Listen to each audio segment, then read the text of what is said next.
I remember hearing that you came from Zimbabwe, and I was so excited to talk to you. And then I read the book, and then I learned a little bit more about your story, and I questioned whether I should have swam in the Zambezi River after that.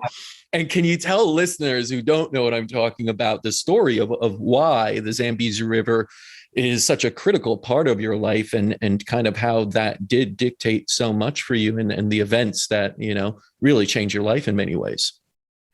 Right. Casper, the Zambezi River had been so formative. As a kid, my dad had spent a lot of his time up there serving, and I'd go visit him. And I can remember as a real young kid, I must have been about 8 or 9, and standing next to Victoria Falls and just blown away by just the magnificence and the splendor of it. And feeling like a little part, I know it sounds corny, but a little part of my soul connecting there. So many years later, country Rhodesia evolved, it became Zimbabwe.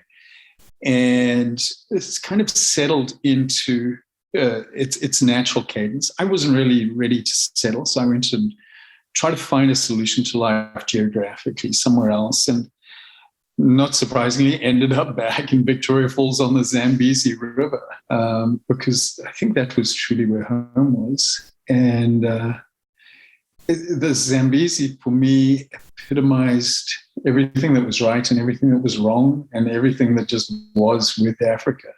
It was raw, it was beautiful, it was vibrant, it supported life. But at the same time, you've been there. Everything can change in an instant.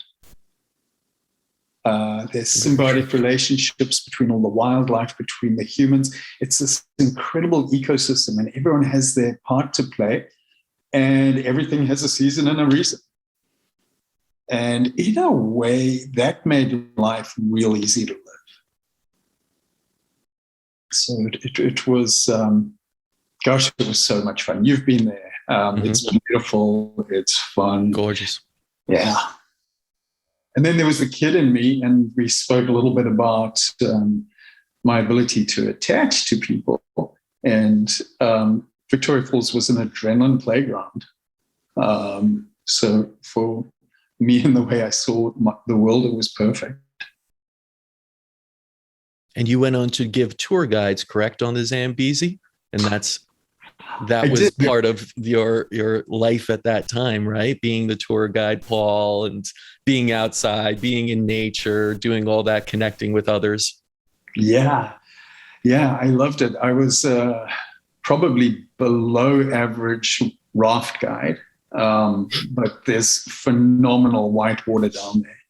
An average kayaker, but where I really my real passion and my real love, and I think where I excelled, was I loved taking people on river safaris, in amongst the flora, the fauna, getting to know the wildlife, getting to connect with and appreciate and find themselves